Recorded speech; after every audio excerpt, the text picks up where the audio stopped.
투자든 인생이든 늘 세옹지마예요. 제가 네. 보기에는. 그러니까 그 뭐 조정받고 자기의 어떤 주식 계좌가 계속 날아갈 것 같이 이런 생각이 들고 희망이 없어 보일 때, 예, 그럴 때가 사실은 그 새로운 좋은 기회일 수 있는 거고요. 네. 또 한편으로는 또 이렇게 당장은 오늘 뭐 주가가 이 방송을 뭐 녹화하는 이날 뭐 주가가 많이 올랐다고 해서 또 이게 또 한없이 갈 것처럼 이렇게 또 생각하지 말고요. 네.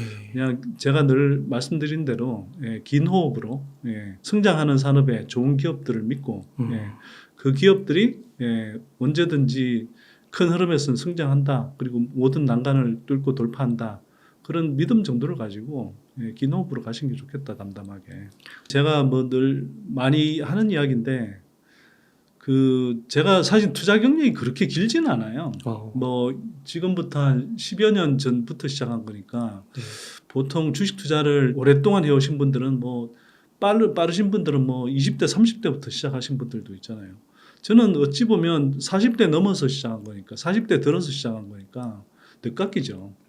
네. 그런데 물론 그동안 이제 제가 뭐 사회생활을 하고 또 뭐 이런저런 분야의 경제 분석도 해보고 또 그러다 보니까 데이터를 다룬다든지 뭐 이런 것들, 그다음에 뭐 주식시장은 아니지만 부동산 시장을 들여다보면서 자산시장의 그 어떤 흐름 이런 것들을, 자산시장이 어떤 흐름에 의해서 움직이는지를, 예, 뭐 한편으로는 제가 성공하기도 하고 한편으로는 뭐 이게 어떤 분석에 있어서, 예, 틀린 경험들을 이렇게 반복해 보면서 뭐 쌓아놓은 나름의 이제 그 실력들이 좀 있었던 것 같고요. 네. 뭐 그런 게 좋은 미천이 되긴 했는데, 그럼에도 불구하고 저한테 투자자로서 정말 저를 정말 단단하게 만들어주고 정말 투자자로서 저를, 예, 진짜 성숙하게 해준 단 하나의 계기가 있다 그러면 저는 3년 전에 우리가 맞았던 코로나 폭락, 네.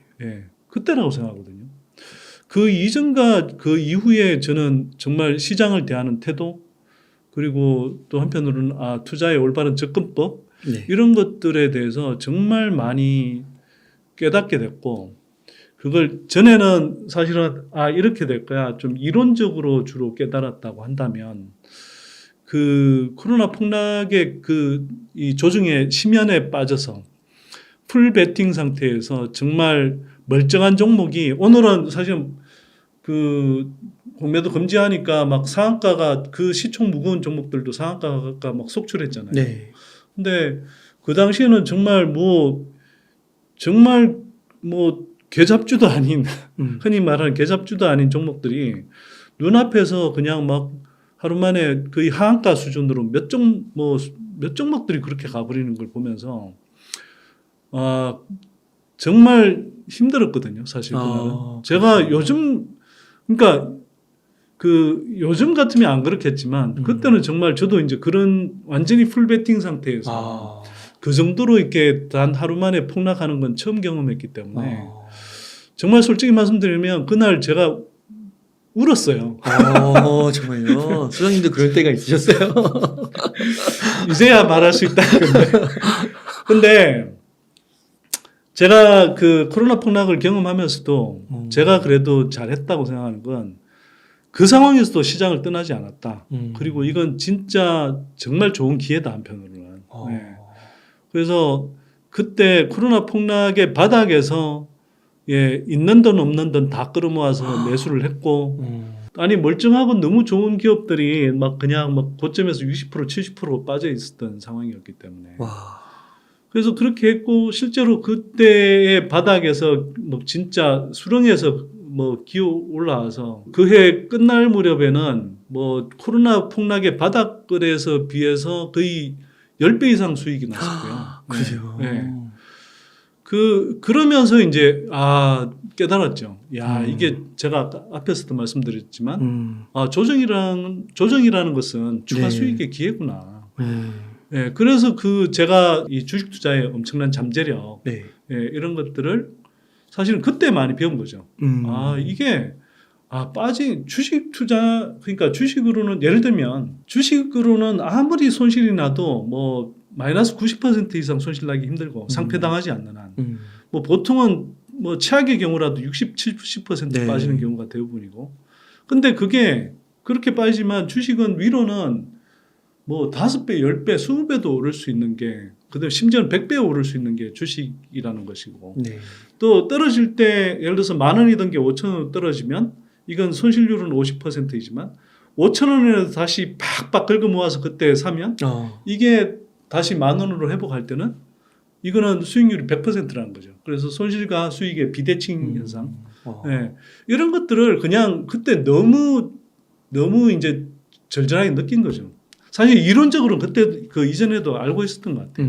근데 그걸 제가 이제 그 코로나 폭락의 바닥에서 진짜 뭐 이를 악물고 버티면서 그렇게 기어 올라오니까 그 해 말에는 정말 굉장히 큰 수익이 생겼고, 그래서 제가 뭐 이제 그때 생각했던 대로 지금도 이제 그런 표현을 쓰지만 이건 진짜 영어로 표현하면 bliss in disguise다. 그러니까 위장된 축복이라는 거죠. 그리고 뭐 우리 이제 아까 앞에서 말씀드렸던 고사성으로 이야기하면 세옹지마. 네. 그러니까 안 좋은 것처럼 보이는데 사실 그것이 또 좋은 것을 잉태하고 있는 것이고, 뭐 역으로도 마찬가지죠. 네. 그래서 그 일희일비하지 않는 마음, 그러면서도 예, 결국은 투자의 본질에 집중하는 것. 즉 좋은 기업, 진짜 예, 뭐 제가 생각할 때는 이게 정말 구조적으로 예, 지속적으로 성장할 수 있는 예, 좋은 기업을 예, 가능하면 싸게 또는 적어도 합리적인 가격에서 예, 그렇게 예, 매수한다면 사실은 주식 투자라는 것은 손실 나기보다는 수익 나기가 훨씬 쉬운 거죠. 네.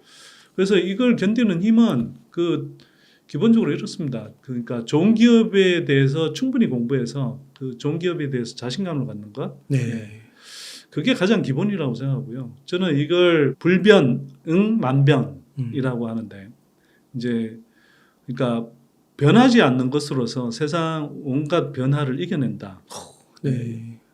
이런 뜻인데, 그러니까 세상에는 제가 노이즈가 되게 많다고 말씀드리잖아요. 그거는 매크로 시향을 관련한 온갖 뭐 노이즈들이 있고, 네. 또 2차 전지 산업 같으면 이걸 뭐 이렇게 구조적으로 성장한 게 뻔한데도 온갖 노이즈들이 늘 생겨나고, 네. 또 한편으로는 뭐 주식 투자의 흐름과 관련해서 이런저런 변화들이 많아요. 네. 네. 그러나 그 변화들을 그러면 다 쫓아가면서 투자할 것이냐, 그렇게 해서 성공한 사람을 제가 뭐 잘 보질 못했거든요. 그리고 뭐 우리가 너무나 잘 아는 위대한 투자자라고 하는 뭐 예를 들어서 워렌 버핏, 그리고 그의 동료 찰리 먼거, 또는 피터 린치, 이런 사람들, 또 필립 피셔 다 마찬가지인데, 그런 사람들의 공통점은 뭐냐면 그러니까 불변응만변이에요. 예, 시장의 노이즈에 휘둘리지 마라. 예, 온갖 이런저런 뭐 시향 방송 멀리하고, 예, 뭐 끝도 없는 불안감 조장하는 그런 이렇게 미디어의 그런 네. 노이즈들에 휘둘리지 마라, 이런 이야기들 많이 하는데, 그게 뭐냐 하면 그 노이즈들을 다 이겨낼 수 있는 건 예, 지속적으로 성장하는, 구조적으로 성장하는 좋은 기업. 예, 그 좋은 기업은 예, 뭐 심지어는 금융 폭락이라든지, 그러니까 예를 들어서 2008년 같은 금융 위기라든지, 또는 코로나 폭락이라든지, 또는 뭐 최근에 어떤 그 이런저런 뭐 2차 전지 산업과 관련된 그런 노이즈들을 다 이겨내고 성장한다는 거죠. 네. 그래서 이번 조정기를 거치면서 많은 분들이 이런 교훈을 좀 얻었으면 좋겠어요. 네. 예, 제가 3년 전에 코로나 폭락에서 얻었던 교훈, 예, 그걸 좀 미약하나마, 네. 사실은 그때 비하면 뭐 이런 조정기는 저는 대수롭지 않은 수준이라고 솔직히 생각하는데요. 네. 그럼에도 불구하고 2차 전지에 비중을 실어서 특히나 또 뒤늦게 흥분해서 고점에서 이제 추격 매수했던 분들 입장에서 보면 마음고생이 심하셨을 텐데, 네. 예, 그런 분들은 예, 이번 하여튼 조정을 거치면서 그래도 그런 교훈을 좀 얻으셨으면 좋겠다. 그리고 또 한 가지 주의하셔야 될 건, 네. 예, 그 조정기에 살아남고 버티려면 결국은, 그리고 그 조정기에도 예, 이른바 백척간두 진일보라고, 예, 네. 백척간두에서 다시 한 걸음 내딛는 심정으로 이렇게 매수할 수 있으려면 아, 기본적으로는 그 기업에 대해서도 자기가 잘 알고 확신을 가지고 투자해야 되지만 또 한편으로는 그걸 버티게 해줄 정도로 자금 여력이 있어야 됩니다. 네. 적어도 무리하게 빚내서 투자해서 예, 반대 매매 당하고 그런다면 그거야 그 쫄려서 투자할 수 있겠어요? 조정기 네. 때 아무리 버티고 싶어도. 그래서 절대 무리하게 빚내서 투자하시면 안 된다. 그 교훈을 예, 이번에 빚을 많이 내셨던 분들은 반드시 얻으셔야 되고요. 예, 이거는 그분들이 스스로 뭐 주가가 많이 급락할 때 스스로 이렇게 반대 매매 당해서 예, 손실을 보실 수 있을 뿐만 아니라 시장에 불필요한 추가적인 변동성을 불러서 다른 건전한 투자자들까지 힘들게 한다. 그러면서 무리하게 빚내서 주식 투자하는 것은 가급적 피하시라. 이 말씀 꼭 드리고 싶고요. 그것만 지키신다면 조정기는 사실은 뭐 계속 말씀드리지만 추가 수익의 기회다. 예, 이거 잊지 마셨으면 합니다. 제가 좀 드리고 싶은 말씀은 그냥 뭐 데일리로 이렇게 막 시향 방송 뭐 하는 데들 있잖아요. 뭐 3프로 TV니 예를 들어서 뭐 이런저런 경제 채널에서 뭐 한경 TV, 뭐 매경 TV 등등해서 뭐 그런 시향 방송들 그다음에 특히 뭐 차트 위주로 이렇게 막 그 차트 쭉 보여주면서 막 그 뭐 샀다 팔았다 하라는 등 뭐 그다음에 매크로 흐름 계속 중계하면서 이래라 저래라 훈수 두는 그런 것들은 제가 보는 올바른 투자 접근법상에서는 다 놓여 있습니다. 아, 네. 그러니까 그런 방송은 저는 안 보셨으면 좋겠어요. 대부분의 분들이. 네. 제가 볼 때는 적어도 올바른 투자자로서는 백해무익한 정보들이 대부분이고요. 그러니까 당장 한번 생각해 보시면 불과 뭐 몇 주 전까지만 해도 막 예를 들어서 미국 연준이 네. 조금 더 고금리 상태에서 더 오래 오래 지속할 수 있다.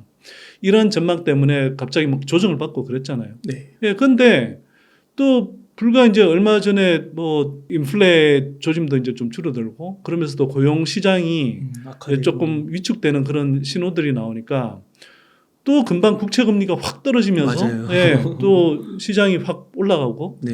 아니 이런 흐름을 어떻게 예측하냐 하는 거죠. 그렇죠. 제가 이런 이야기를 드릴 때는 제가 매크로 흐름을 분석하지 못하는 사람이 아니잖아요. 네. 그 관련한 책만 몇 권을 쓴 사람인데요. 네. 그런데 적어도 주식 투자로 오면 저는 그런 것들을 나름의 배경 지식 그리고 큰 흐름을 이렇게 이해하는 어떤 배경 상황 정도로만 참고하지 그걸 주식 투자에 그 직접 대입해서 투자를 하지 않거든요. 그래서 다시 한번 강조하지만 여러분들이 시향을 예측하고 그 시향이 주가 지수에 미치는 걸 예측하고 그 주가 지수 안에서도 자기가 투자하고 있는 개별 종목에 주가에 미치는 영향을 예측해서 그 3단 콤보로 정확하게 예측해서 투자하는 것은 불가능하다.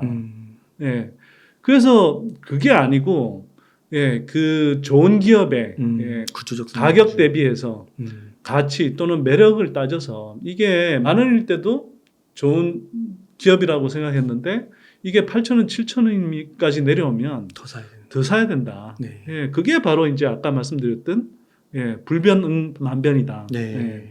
그러니까 온갖 노이즈를 온갖 그 천변만화하는 것을 이 좋은 기업 그 좋은 기업의 어떤 특히 가격 대비해서 이 가치 또는 투자 매력도의 관점에서 정말 좋은 시기일 때 그때 더 담는 방법 그 방법으로 온갖 변화들을 이겨내는 거죠. 네.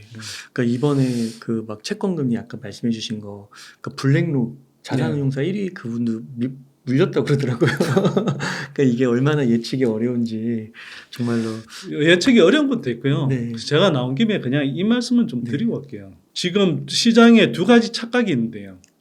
그 같은 현상에 대해서 두 가지 착각이 있는데 한편으로는 여의도 증권가에 계신 분들이 그 모두가 다 그런지는 않겠지만 대체로 여의도 증권가에 계신 분들이 자신들이 되게 주식 투자의 전문가인 줄 알아요. 제가 보기에는 안 그렇거든요. 그 예를 들어서 매크로 흐름을 분석하고 증권사의 애널리스트라고 하는 사람들부터 해서 또 뭐 이래저래 영업하는 사람들도 마찬가지고 뭐 이런저런 방송에 나와서 이야기들을 하는데 그 사람들이 저는 꼭 자기가 뭐 엉터리이면서 사람들 꼭 현혹시키기 위해서 그런 이야기들을 떠들고 다닌다고 꼭 생각하진 않아요. 네. 물론 뭐 일부 그런 마음도 있겠죠. 특히 영업하시는 분들이라든지 그 뭐 증권사에 이제 몸담고 있는 분들이면 아무래도 그 증권사에 유리한 방향으로 이해관계가 종속돼 있고 그러다 보니 거기에 맞춰서 일반 개인 투자자들보다는 자기네 증권사 입장에서 유리한 정보를 흘리고 또 그런 사람들이 주로 모멘텀 플레이에 익숙하다 보니 이때 이거 좋다, 저땐 저거 좋다라고 하면서 이야기를 하겠죠. 네. 근데 한편으로는 그 이해관계도 있지만 한편으로는 그 사람들이 스스로 내가 그래도 뭐 금융시장 안에 있고 이 정도 오래 업력이 있는 사람이 있고 내가 뭐 증권 관련한 이런 저런 자격증이 있는 사람이기 때문에 그 일반인들보다 훨씬 내가 투자를 잘 알고 잘 하는 사람이다. 이렇게 생각하는 분들이 많은데 제가 그동안 쭉 여의도 증권가들을 관찰해오고 그분들을 이래저래 저도 뭐 많이 만나본 경험으로는 대부분 착각들을 굉장히 단단히 하고 계신다. 그분들 대부분은 스스로 자기가 투자해서 시장에 머물면서 저처럼 뭐 이게 진짜 풀베팅 상태에서 코로나 폭락 같은 걸 맞아서 진짜 울어보기도 하고 또 뭐 이런 오늘 같은 장에서도 한편으로는 제가 세옹지마라는 뭐 고사성어를 되새기면서 뭐 이 시장이 흥분할 때 등달아 같이 흥분하지 않도록 이렇게 또 자제력을 발휘하려고 노력하는 것 이런 경험들을 그분들이 해보셨냐는 거죠. 그러면서 그런 온갖 시장의 기복을 뚫고 자기가 정말 그 자기가 가진 거의 전 재산을 풀베팅 해가면서 그리고 복리의 마법을 경험해가면서 자산을 축적해 보셨냐는 거죠. 제가 보기에는 그런 분들을 거의 한 번도 만나본 적이 없거든요. 그 자산시장을 떠나오셔서 그 떠나오신 분 중에 제대로 이제 뭐 어쨌거나 투자하셔서 뭐 굉장히 큰 성과를 내신 박영욱 주식농부 박영욱 그 대표님 같은 그런 분이 있긴 있어요. 그런 분을 그런 예외적인 분을 제외하고는 증권가에 있는 대부분의 분들 뭐 매크로 흐름을 읽는 또는 뭐 어떤 섹터의 흐름을 이렇게 분석해주는 뭐 애널리스트나 또는 뭐 나름 영업한다는 사람들이나 등등 이런 사람들이 자기네들은 뭐 되게 뭐 주식에 대해서 잘 알고 엄청난 전문가라고 스스로 착각하는지 모르겠지만 그분들 스스로 좀 잘 생각해 보셔야 된다. 내가 정말 내가 내 자금으로 그 남의 돈이 아닌 다른 일반 개인 투자자들 고객의 돈이 아니라 자기 자금으로 정말 이 시장에서 이렇게 풀 베팅해서 정말 지속적으로 수익을 내고 그래서 큰 자산을 축적해 본 경험이 있나 그리고 그럴 자신이 있나 그걸 생각해 보시면 제가 볼 때는 그 증권시장에 있는 사람 100에 한 적어도 95명은 저는 어려울 거라고 생각하거든요. 아니 그래서 증권사도 은퇴하고 나서 그 사람들이 주식 투자 하는지를 보면 주식 투자를 잘 안 할 뿐만 아니라 은퇴하고 나서도 자기 자산을 잘 불려가지를 못한단 말이에요. 그런 사람들이 무슨 주식 투자의 실전적인 전문가냐. 저는 그렇게 생각하지 않고요. 거꾸로 한편으로는 같은 현상인데 그 일반인들도 제가 좀 말씀드리고 싶은 게 그러니까 증권가에 몸담고 있고 뭐 예를 들어서 어느 증권사에 누구 애널리스트고 어느 증권사에 무슨 뭐 이사고 뭐 이런 사람들이 주식 투자 전문가라고 생각하지 마시라. 더구나 그 사람들은 당신들 편이 아니다. 대부분의 경우 당신들을 이용해서 수익을 내려고 하는 면하는 야바이꾼들일 가능성이 높다. 그 사람들이 의도하든 또는 의도하지 않았든. 그리고 한편으로는 적어도 그 사람들이 선의로 개인 투자자들한테 이야기한다 하더라도 그것은 대부분 올바른 접근법이 아니고 그 모멘텀 플레이라는 굉장히 안 좋은 방식의 관점에서 투자를 이야기하거나 또는 매크로 흐름에 지나치게 경도된 그런 투자 방식을 이야기하는데 그것은 개인 투자자들한테 맞지 않다. 그리고 또 한편으로는 그 깊이 공부하지 않고 자꾸 이제 그런 증권가 이야기를 자꾸 듣다 보면 이때는 이거 좋고 저때는 저거 좋고 근데 이게 포트를 압축적으로 자기가 이해하는 기업들 중심으로 해서 압축적으로 담는 것이 아니라 그 수십 개 종목을 그때 담다 보니 그때 제때 팔면 모르겠지만 뭐 증권가의 모멘텀 플레이에 당하면 다 그냥 대부분 비싼 가격에서 물려서 예, 그래서 이른바 종목 백화점이 되는데 종목 백화점이 돼서 수익이 좋냐? 안 좋을 수가 없죠. 네. 예, 기본적으로 수익이 나기 힘든 구조이기도 하고 한편으로는 보통 수십 종목씩 담으면 분산 투자가 돼서 손실이 나기도 어렵다고 생각하는데 보통은 이게 증권가에 그런 사람들이 막 분위기 띄울 때 바람 잡을 때 그때 뭐 솔깃해 보이는 그런 종목들을 뭐 그 회사의 가치나 밸류에이션도 잘 따져보지 않고 그렇게 이 추격 매수했을 경우에는 그런 종목들을 그런 방식으로 골라 담았을 때는 20개, 30개 종목이 돼도 평균적인 손실률이 마이너스 뭐 30%, 40%가 허다하거든요. 네. 이건 제가 그냥 드린 말씀이 아니라 예, 그렇게 물리고 고생하다가 저희 연구소를 찾아온 많은 분들을 이렇게 접해보니 그런 이야기를 하는 분들이 너무 많아서 제가 왜 이럴까 이렇게 봤더니 다 그런 식의 패턴이더라고요. 네. 예, 그래서 그런 경우들을 피하셔야 된다. 그래서 다시 한번 요약하면 증권가에 그 전문가라고 생각하는 사람 적어도 나 이게 주식 투자의 전문가야 이렇게 생각하는 사람들도 내가 진짜 전문가인가 정말 지속적으로 수익 낼 수 있는 어떤 방법론을 터득하고 자신감 있게 이야기하실 수 있는 분인가 스스로 좀 돌아보셔야 된다고 생각하고요. 개인의 투자 방법은 기관이나 외국인들의 투자 방법과 달라야 된다. 자기가 잘 아는 좋은 종목을 몇 종목이라도 소수의 종목이라 하더라도 열심히 공부하셔서 그걸 포트에 비중 있게 담아서 중장기적인 호흡으로 투자하시는 것이 장기적으로 복리의 마법을 누리시면서 부를 축적할 수 있는 좋은 방법이다 이렇게 생각합니다. 뭐 포스코홀딩스도 많이 오르고 에코프로비엠, 포스코피처럼 다 많이 올랐는데요. 바닥은 그럼 나왔다고 봐야 되는 걸까요? 뭐 에코프로비엠 기준으로 하면 20만 원 아래로 갔을 때, 그때가 저는 바닥이라고 생각했고요. 뭐 그때 뭐 선대인 TV 지켜보신 분들은 알겠지만, 이렇게 뭐 바닥에 10년으로 갈 때 그 막 계속 갈 것 같지만, 이럴 때 절대 틀리면 안 된다. 멘탈 부여잡고, 자금 여력이 되는 한 최대한 사모으시라. 그런 말씀을 제가 드렸고요. 그때 사모으신 분들은 지금 당장 뭐 이미 달달한 수익을 저는 내고 있을 거라고 생각하고 그 다음에 오늘 사실 공매도 금지 때문에 주가가 많이 올랐는데 이거는 한편으로는 생각해 보셔야 될 게 지금 공매도 잔고가 어마어마했잖아요. 네. 에코프로 BM, 뭐 LG엔솔부터 해서 포스코 퓨처엠, 포스코 홀딩스 다 어마어마했잖아요.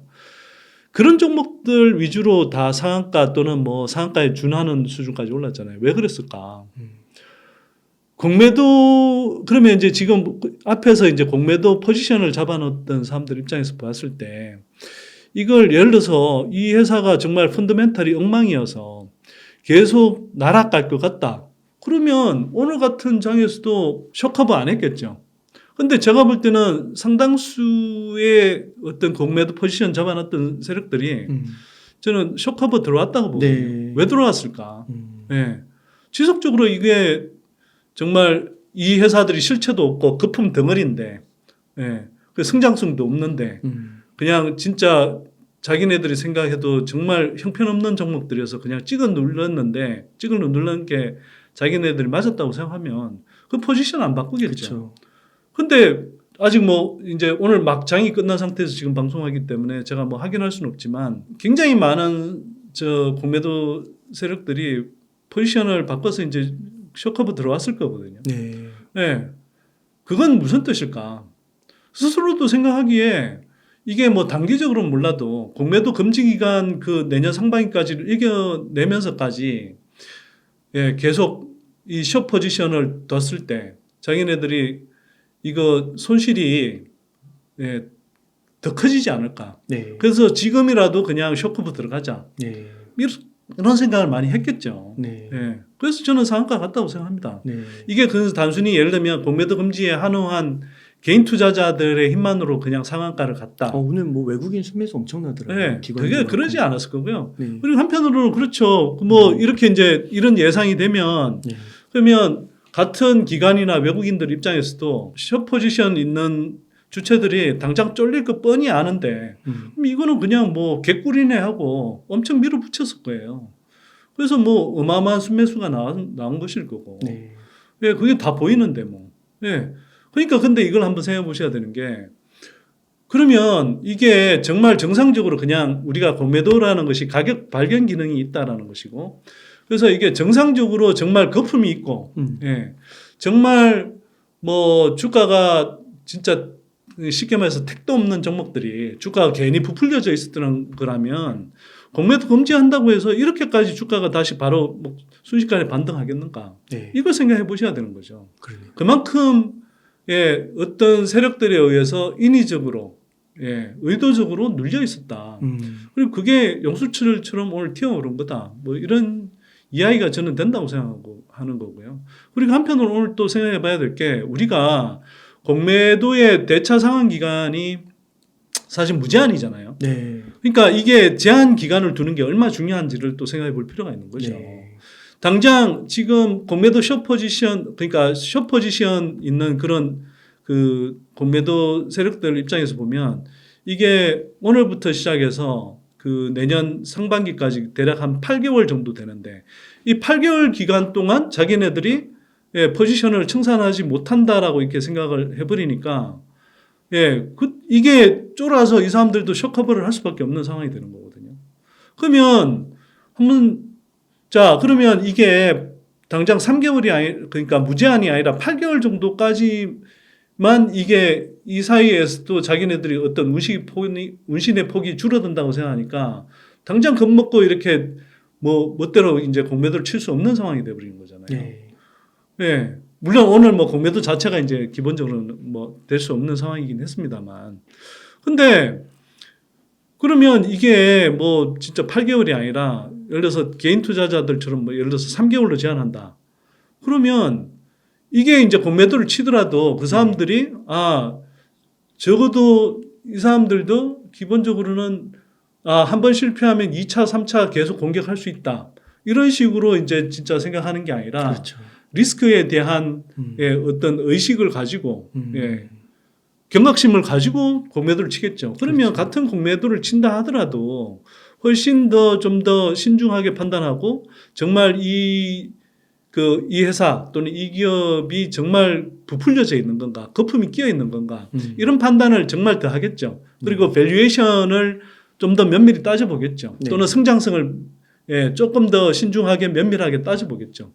근데 그게 아니라 지금 한국에 있는 그 국내 증권사들이든 외국인들이든 지금 기본적으로 공매도를 치는 어떤 나쁜 버릇이 뭐냐면 기본적으로는 그냥 웬만큼 올랐다 그러면 무조건 얘는 올랐으니까 이제 그리고 기본적으로 자기네들이 모멘텀 플레이를 한다고 생각하기 때문에 예.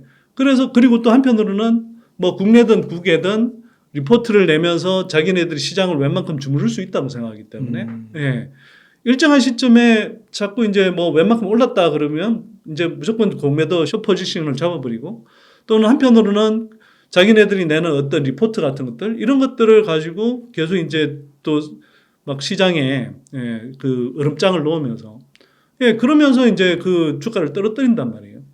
그래서 우리 한국 시장에서 전형적으로 나오는 어떤 패턴 중에 하나가 세론 뉴스, 예, 뉴스에 팔아라라는 식의 그런 매도 흐름이 나오는 게 한편으로는 미리 이제 정보가 새 나가는 측면도 있겠지만 한편으로는 기본적으로는 얘네들은 어떤 호재가 나오고 나면 그 다음에 추가 호재가 나올 때까지 뭐 중장기적인 호흡으로 투자하는 주체들이 아니기 때문에 기본적으로 모멘텀 플레이 식으로 접근하기 때문에 예, 그 다음부터는 호재가 드러나서 시장에서 추가적인 호재가 나오려면 시간이 걸린다고 생각할 때 그때는 그냥 얘네들 모멘텀 플레이 관점에서는 예, 짧게 대응하는 거니까 자, 호재 나왔지.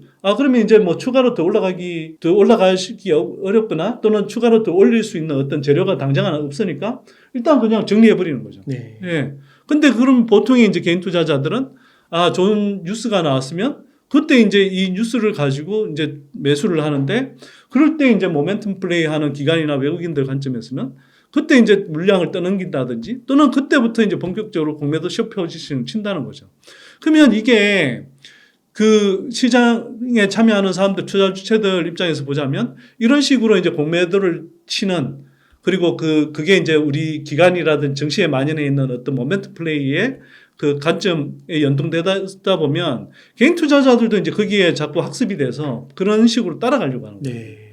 그러니까 중장기적인 호흡에서 이게 복리의 마법을 누려가면서 장기적인 투자하는 문화들이 자꾸 퇴색하는 것이고, 그러다 보니 좋은 기업들이 그때그때마다 골병 들기도 하고, 또 개인 투자자들이 이게 주식시장에 들어와서도 털려서 나가다 보고 그런 경험들이 반복되다 보니 주식 투자라는 것이 굉장히 어렵구나, 또는 주식 투자라는 것이 뭔가 자기가 잘 이해하지 못하지만 되게 불공평한 시장이구나, 불공정한 시장이구나. 네. 이런 걸, 그래서 주식 투자라는 것이 주식을 해서 돈 벌기가 힘들구나. 또 한편으로는 주식이라는 것은 결국 야바이판이구나, 투기판이구나. 네. 이런 식의 부정적인 인식들을 가지고 자꾸 떠나버린단 말이에요.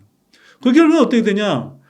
국내 한국 시장은 계속 코리아 디스카운트가 작용하고, 이렇게 산업이 계속 그래도 큰 흐름에서 성장하고 있어도 늘 한국 시장은 저평가되어 있고, 주식시장의 참여자들은 계속 제한되고, 이렇게 하면 이게 이 자본시장이 이렇게 발달하고 성장하면서 또 이게 이제 이 산업에 자금을 대줘서 한국 산업이 같이 성장하면서 이렇게 서로 이제 이 금융과 실물, 그러니까 생산경제, 실물 산업이 함께 성장해가는 이런 중요한 축이 망가져 버린단 말이에요.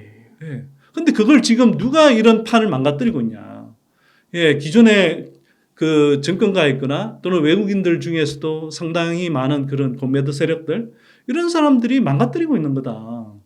그래서 이걸 지금 우리가 이런 그 관행들을 무너뜨려야 되고, 또 한편으로는 지금 공매도 금지에서 끝나는 게 아니라 공매도 개혁을 해야 되는 것이고, 또 한편으로는 이 2차전지 섹터 같은 이렇게 어쩌면 한국에서 드물게 긴 호흡으로 구조적으로 성장하는 산업에 지속적으로 투자해서 올바른 투자 접근법이 이런 거구나라는 걸 익히는 것이 그래서 되게 중요하다. 그리고 제가 뭐 이 방송에 나와서 이야기 이렇게 떠드는 이유도 바로 그런 것들이 되게 중요하다고 저는 생각하기 때문에 나와서 이야기하는 거예요. 네. 앞으로의 성장성도 변함이 없는 걸까요? 저는 그렇게 생각합니다. 네. 그러니까 이게 보통 조정기에는 뭐 같은 이렇게 뉴스가 쏟아져도 기본적으로 안 좋은 소식들은 엄청 부각이 되고 또는 심지어 과장되고, 네.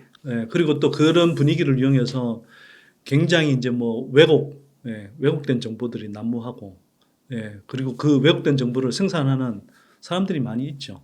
근데 반면에 이제 그런 과정에서는 좋은 신호들, 좋은 정보들 이런 것들은 묻혀지거나 무시당하죠. 그래서 대표적으로 얼마 전에 LG엔솔의 그런 뭐 실적 발표 컨퍼런스 콜을 들어보면 거기에는 부정적인 이야기들도 분명히 있었죠. 예를 들면 뭐 LG엔솔이 그 이야기를 했었는데 내년 전망에 대해서 뭐 올해보다 내년에 그 실적 성장률이 좀 둔화될 것 같다. 뭐 이런 이야기들을 했어요. 그런 건 어찌 보면 좀 부정적으로 들릴 수도 있지만 한편으로는 아니 대부분 경기 후퇴를 걱정하고 또는 실적 악화를 걱정하는 이 상황에서 성장률, 그러니까 실적이 역성장한다는 게 아니라 성장률이 올해 이렇게 성장했다가 내년에 뭐 조금 그 성장률이 둔화될 것 같다는 식의 이야기를 하는 정도를 가지고 이게 정말 그러면 구조적 성장 흐름이 꺾이는 거냐, 이 생각을 해보셔야 되고요. 그리고 또 한편으로는 그 이야기가 나왔음에도 불구하고 또 되게 중요한 메시지들은 뭐냐면 그동안 계속 이야기했던 중국의 LFP 배터리가 한국 뭐 배터리 산업을 뭐 이렇게 한국 배터리 산업에 굉장히 큰 위협이 된다. 중국 LFP 배터리가 오히려 뭐 대세를 장악할 수도 있다. 뭐 이런 식의 노이즈들이 끊임없이 나오지 않았습니까?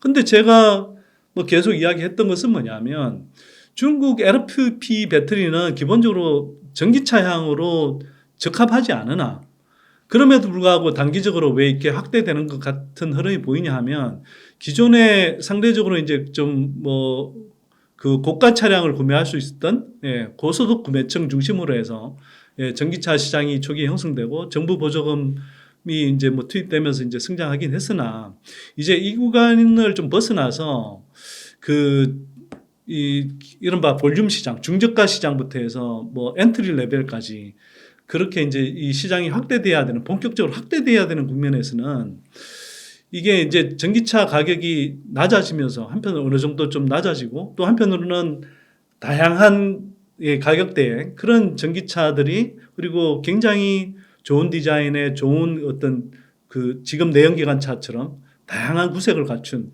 그런 라인업들을 완성차 업체들이 내놔야 되는데 아직 그러지 못하고 있는 상황이죠.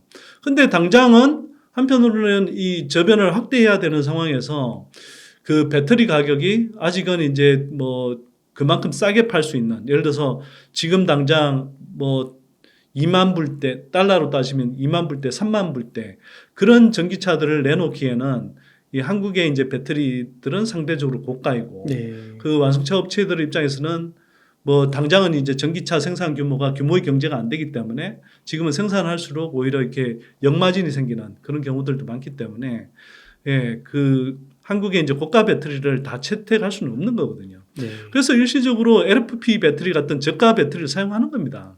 근데 그것도 뭐 기본적으로는 뭐 중국에 진출해 있는 뭐 유럽 업체들 중심으로 또는 테슬라가 이제 뭐 테슬라의 이제 모델 3처럼 이 테슬라가 이제 기본적으로는 테슬라는 사실 전기차 판매뿐만 아니라 그게 자동차돼 있는 소프트웨어를 팔아서도 사실은 구독 수익도 올리는 기업이잖아요. 네. 그리고 그걸 목표로 하는 기업이고 그러니까 사실은 저가로 팔더라도 이걸 최대한 저가 시장까지 최대한 다른 완성차 업체들이 그 덤벼들기 전에 네. 최대한 이제 이 많이 깔아서 네. 네. 그래서 이제 나중에 다양한 형태의 그런 수익을 올릴 수 있는 저변을 만드는 게 중요한 기업이기 때문에 올해 이제 물론 이제 뭐 가장 큰 중국 시장부터가 공급 과잉 상태이기도 했지만 그래서 이제 그 가격을 대폭 낮춰가면서 이제 저가로 내려가는 거거든요. 그럼 저가로 내려갈 때 저가 시장을 웬만큼 선점해 놓기 위해서 당장은 LFP 배터리 같은 것들 이렇게 이제 채택을 했던 거죠. 네. 예. 근데 이 흐름이 지속적으로 갈까?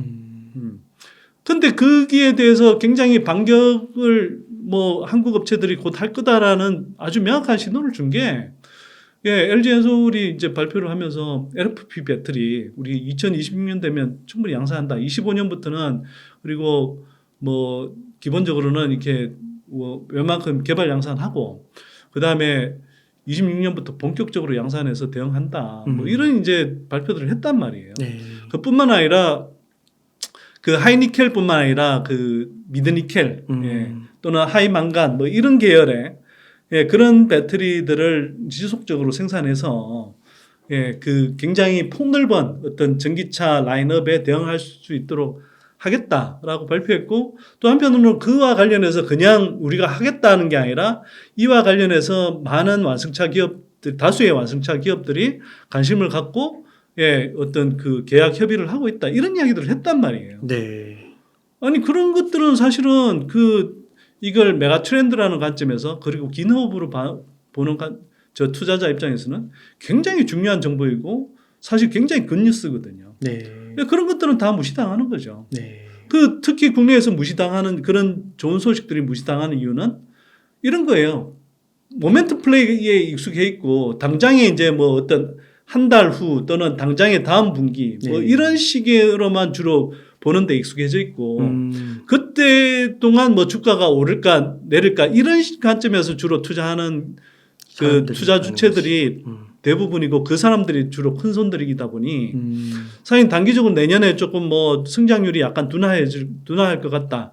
이런 것들은 엄청나게 반응하면서 그리고 또 그런 것들을 부각시키면서 사실은 중장기적으로 정말 중국 LFP 배터리가 태조할 수 있고 한국 배터리가 그 중저가 시장에 폭넓게 대응할 수 있는 그런 굿뉴스에 관해서는 초점을 안 맞추는 거죠. 예. 그러니까 근데 저처럼 뭐 중장기적인 호흡으로 투자하는 사람들 이런 사람들 입장에서 보면 그런 게 얼마나 좋은 뉴스이고 주목해야 될 소식인데. 그리고 또 마찬가지로 이야기 나온 것들은 ESS용으로도 배터리 그 수요가 계속 늘어나고 있는 으로 그게 뭐 예를 들어서 LG엔솔이 미국 애리조나에 그 생산 캐파 구축하는 거 뭐 이런 것들 그 다음에 한편으로는 뭐 삼성 SDI가 지금 그 울산에 그 공장을 생산 캐파를 새로 구축하겠다 이런 소식도 있었거든요. 그거 주목한 투자자들이 별로 없을 텐데 그런 이야기들 그리고 거기서 ESS용 배터리 만들겠다 뭐 이런 이야기 한 거.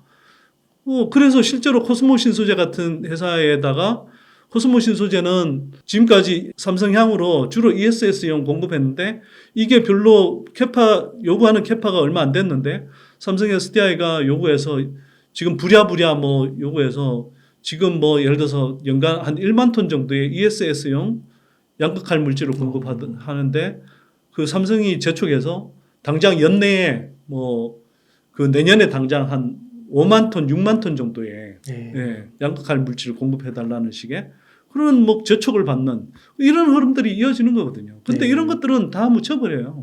또 하나 예를 들면 그 LG엔솔 뭐 예를 들면 그 큰 콜에서 또 나왔던 이야기 중에 하나는 뭐 4680 원통형 배터리를 25년 말부터 본격적으로 생산한다.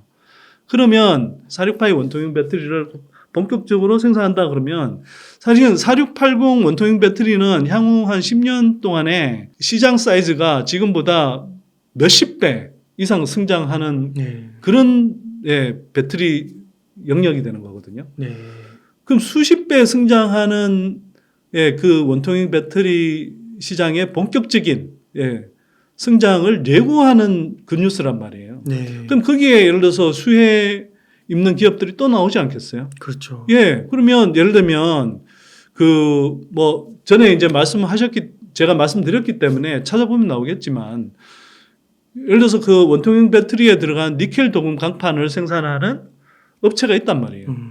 그러면 그 업체 같은 경우는 25년 말에 예를 들어서 뭐 LG엔솔이 그렇게 원통형 배터리를 본격적으로 46파이 원통형 배터리를 본격적으로 생산한다 그러면 그 1년에서 1년 반 정도 앞서서 그 생산 캐파를 원통형 배터리에 쓰이는 니켈 도금 강판을 생산하는 생산 캐파를 구축해야 되고 그러면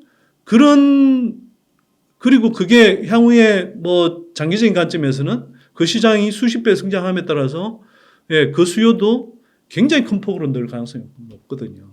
그럼 이런 것들을 생각해 보면 얼마나 큰 수혜가 쏟아지겠어요. 근데 그런 것들이 다 묻혀버린다니까요. 조정기 때는. 근데 거꾸로 아까도 말씀드렸지만 중장기적으로 뭐 최소 2, 3년에서 5년, 10년, 20년 이상 이렇게 2차 전지 섹터에 투자하겠다고 생각하신 분들은 이런 신호들을 놓치시면 안 되는 거죠. 그러면요, 소장님. 지금 2차 전지 주식들은 5년, 10년, 뭐 2030년까지 진짜 들고 가도 되는 걸까요? 이번 조정기에 진입하신 분들은 진짜 잘 진입하신 거죠, 당연히. 예를 들어서 아까 뭐 제가 말씀드렸지만 에코프로 BM 20만 원일 때 이번에 조정 와서 20만 원일 때 담은 사람은 당장 이미 거의 뭐 수익률이 오늘 종가 기준으로 거의 뭐 50% 가까이 났을걸요. 그러니까 그 조정기 때 담는 것이 그렇게 중요하다는 겁니다. 조정기 때는 쫄려서 주식을 팔 시기가 아니라 오히려 용기를 내서 담아야 될 구간이라는 걸 생각하셔야 되는 거고요. 그 다음에 뭐 5년, 10년 당연히 그렇게 갈 수밖에 없는 거죠.